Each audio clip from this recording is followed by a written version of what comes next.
भुवनेश्वर और रायपुर भारत के टियर 2 श्रेणी के विकसित शहरों में से एक है, जहां एक तरफ भुवनेश्वर उड़ीसा का सबसे लार्जेस्ट सिटी और उड़ीसा की राजधानी है, तो वही रायपुर छत्तीसगढ़ का सबसे लार्जेस्ट सिटी और छत्तीसगढ़ की राजधानी है। वर्तमान समय में दोनों ही शहर अपने राज्य का एजुकेशनल, कॉमर्शियल और पॉलिटिकल हब है। आज के समय में दोनों ही शहर भारत के तेजी से विकसित होते शहरों में से एक है। तो आज के इस वीडियो में हम दोनों शहरों को एक दूसरे से कंपेयर करने वाले हैं और देखने वाले हैं 2025 में रायपुर और भुवनेश्वर में कौन ज्यादा तेज गति से विकास कर रहा है। वैसे आप ये वीडियो कहां से देख रहे हैं, कमेंट में बताना। तो चलिए वीडियो शुरू करते हैं। शुरुआत करते हैं दोनों ही शहर के इम्पोर्टेंट फैक्ट्स से।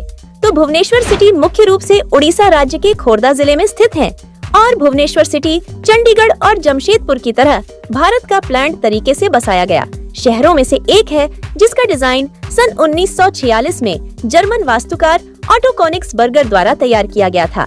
मगर भुवनेश्वर में 13वीं शताब्दी के 700 से ज्यादा कलिंग मंदिर आज भी स्थापित हैं, जिसके चलते इसे टेम्पल सिटी ऑफ इंडिया भी कहा जाता है और इससे भुवनेश्वर शहर काफी प्राचीन है, यह भी पता लगाया जा सकता है। भुवनेश्वर अपने नेचुरल ब्यूटी और इंटरेस्टिंग हिस्ट्री के लिए तो पॉपुलर है ही, साथ ही आज के समय में भुवनेश्वर भारत का एक इम्पोर्टेंट बिजनेस और ट्रेनिंग हब के रूप में उभरा है, जहां TCS, इन्फोसिस और विप्रो जैसी बड़ी IT और सॉफ्टवेयर कंपनीज के ऑफिसेज के साथ मैन्युफैक्चरिंग इंडस्ट्री के अलावा कई प्रेस्टिजियस कॉलेज और यूनिवर्सिटीज मौजूद हैं, जिसमें IIT Bhubaneswar, AIIMS Bhubaneswar, IIIT Bhubaneswar और IMI भुवनेश्वर जैसे बड़े संस्थान भी शामिल हैं, जिस वजह से इस शहर में आसपास के एरिया से लाखों स्टूडेंट्स और प्रोफेशनल्स पढ़ने और काम करने आते हैं।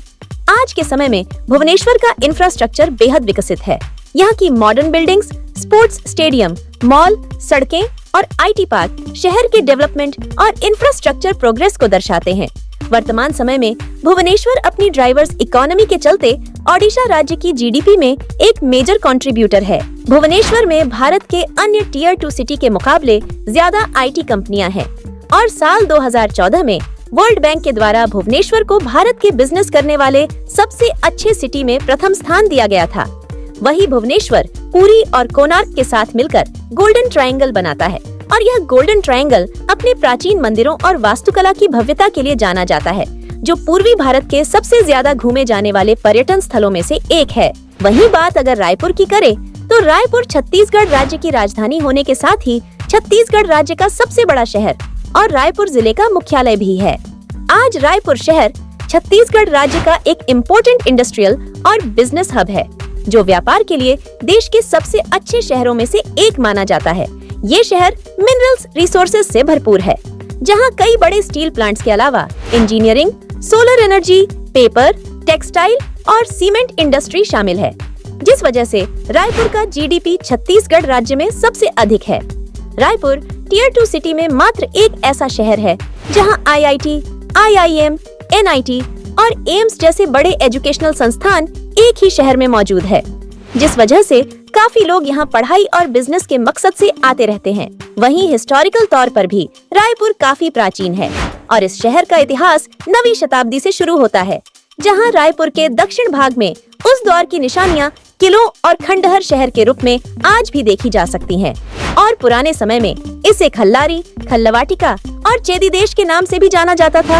यहाँ बहुत सारे राइस मिल भी है, जिस वजह से इसे राइस बाउल के नाम से भी जाना जाता है। रायपुर को 2019 में ईज ऑफ लिविंग इंडेक्स में 7th रैंक और स्वच्छ सर्वेक्षण 2021 में भारत का 6th सबसे स्वच्छ शहर घोषित किया गया है। वहीं रायपुर में शहीद वीर नारायण सिंह अंतर्राष्ट्रीय स्टेडियम भी है, जिसकी दर्शक क्षमता 65,000 है और यह भारत का तीसरा सबसे बड़ा क्रिकेट स्टेडियम है। वहीं बात एरिया और पॉपुलेशन की करें, तो भुवनेश्वर सिटी लगभग 186 स्क्वायर किलोमीटर एरिया में फैला है और जनसंख्या 2011 के अनुसार भुवनेश्वर का पॉपुलेशन 8,86,000 थी, जो 2025 में बढ़कर 12,94,000 हो जाने का अनुमान है। तो वही रायपुर सिटी लगभग 226 स्क्वायर किलोमीटर के एरिया में फैला है और जनसंख्या 2011 के अनुसार रायपुर का पॉपुलेशन 11,22,000 थी, जो 2025 में बढ़कर 16,41,000 हो जाने का अनुमान है। वहीं दोनों शहरों की लिटरेसी रेट की बात करें तो भुवनेश्वर का लिटरेसी रेट 93.15% है, तो वही रायपुर का लिटरेसी रेट 85.95% है। वहीं दोनों शहरों की एवरेज वार्षिक सैलरी की बात करें तो पे स्केल के आंकड़ों के अनुसार भुवनेश्वर में एक व्यक्ति का सालाना एवरेज सैलरी 5,03,000 रुपए है, तो वहीं रायपुर में एक व्यक्ति का सालाना एवरेज सैलरी 3,98,000 रुपए है। वहीं दोनों शहरों का लेवल ऑफ क्राइम रेट की बात करें तो भुवनेश्वर का लेवल ऑफ क्राइम रेट 34.17% है, तो वहीं रायपुर का लेवल ऑफ क्राइम रेट 34.43% है। वहीं दोनों शहरों का कॉस्ट ऑफ लिविंग यानी दोनों शहरों में एक व्यक्ति का एक महीने के ठहरने का कॉस्ट की बात करें तो भुवनेश्वर में एक व्यक्ति का एक महीने ठहरने का कॉस्ट लगभग 29,000 रुपया आता है, तो वहीं रायपुर में एक व्यक्ति का एक महीने का ठहरने का कॉस्ट लगभग 27,000 रुपया आता है। वहीं दोनों शहरों की ट्रांसपोर्ट सर्विसेज की बात करें तो भुवनेश्वर में रोड का घना जाल बिछा हुआ है। बरमुंडा बस टर्मिनल यहाँ का मेजर बस टर्मिनल है, जहाँ से हैदराबाद, रांची, कोलकाता, विशाखापत्तनम और रायपुर के लिए बसें आसानी से मिल जाती हैं। वहीं भुवनेश्वर रेलवे स्टेशन यहाँ का मेजर रेलवे स्टेशन है, जो इंडिया के कई सिटी से कनेक्टेड है और भुवनेश्वर ईस्ट कोस्ट तटीय रेलवे का मुख्यालय भी है। भुवनेश्वर रेलवे स्टेशन पर प्लेटफॉर्म की संख्या 7 है और यहाँ से हर दिन लगभग 200 से अधिक ट्रेनें गुजरती है और भुवनेश्वर स्टेशन का भीड़ को कम करने के लिए यहाँ न्यू भुवनेश्वर नाम से एक नया रेलवे स्टेशन बनाया गया है और भुवनेश्वर एयर मार्ग से भी जुड़ा हुआ है। यहाँ बीजू पटनायक इंटरनेशनल एयरपोर्ट जैसे एयरपोर्ट की भी सुविधा मौजूद है, जो भारत के अलावा इंटरनेशनल यात्रा की सुविधा प्रदान करती है। वहीं रायपुर सिटी भी सड़क, वायु और रेलवे मार्ग से जुड़ा हुआ है। रायपुर से NH53, NH30 और ग्रेट ईस्टर्न रोड जैसे बहुत से हाईवे गुजरती है, जो रायपुर को देश के अन्य शहरों से जोड़ती है। वहीं रायपुर जंक्शन रायपुर का प्राइमरी रेलवे स्टेशन है, जो हावड़ा, नागपुर, मुंबई लाइन में मौजूद है, जहां से देश के अन्य राज्यों और शहरों के लिए ट्रेनें आसानी से मिल जाती हैं। यह रेलवे स्टेशन भारतीय रेलवे का A1 कैटेगरी का रेलवे स्टेशन है।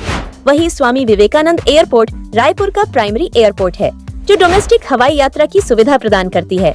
वहीं दोनों शहरों की टॉप टूरिस्ट डेस्टिनेशन की बात करें तो भुवनेश्वर में Nandankanan zoological park, Lingaraj temple, Udayagiri और खंडगिरी की गुफाएं, परशुरामेश्वर टेम्पल और ओडिशा स्टेट म्यूजियम जैसे दर्जनों टूरिस्ट डेस्टिनेशन मौजूद है, जहां आप घूमने जा सकते हैं। तो वहीं रायपुर में माई फेयर रिसोर्ट, विवेकानंद सरोवर, नंदन वंजू, घटारानी वाटरफॉल और ऊर्जा पार्क जैसे दर्जनों टूरिस्ट डेस्टिनेशन मौजूद है, जहां आप घूमने जा सकते हैं। बहरहाल दोनों ही सिटी आज के समय में भारत के तेजी से विकसित होते शहरों में से एक है और दोनों ही शहर भारत के स्मार्ट सिटी मिशन का हिस्सा है, जिससे आने वाले समय में दोनों ही सिटीज में और भी ग्रोथ देखने को मिलने वाला है। वैसे आपको इन दोनों शहरों में कौन ज्यादा विकसित नजर आता है? कमेंट में बताना। मिलती हूँ अगली वीडियो में।